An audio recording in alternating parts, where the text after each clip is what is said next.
Parlons à présent de l'incivisme routier. À Ouagadougou, les véhicules de transport de marchandises font parler d'eux chaque jour.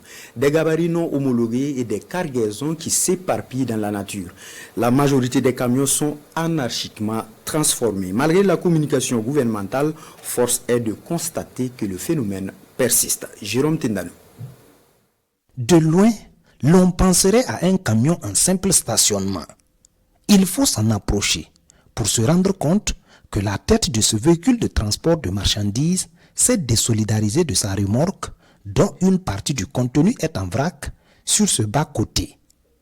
C'est une situation qui n'étonne plus les usagers des routes du Burkina. Véritablement, c'est très choquant le spectacle auquel nous assistons. Nous avons au cours du trajet dépassé d'autres, au moins 2, qui sont tombés du fait de la surcharge. Les gens n'ont pas véritablement compris le message que le gouvernement a lancé le 12 juillet 2023 en Conseil des ministres pour dire qu'il faut qu'on arrête et qu'on se mette en règle vis-à-vis de la transformation des véhicules. Et l'argument de la lutte contre la vie chère ne semble convaincre personne.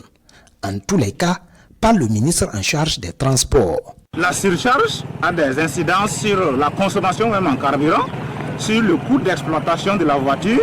On peut lutter de façon saine contre la vie chère parce que finalement, en quoi est-ce qu'on lutte contre la vie chère si on doit payer chèrement pour réparer nos infrastructures? Regardez tout le réseau routier national.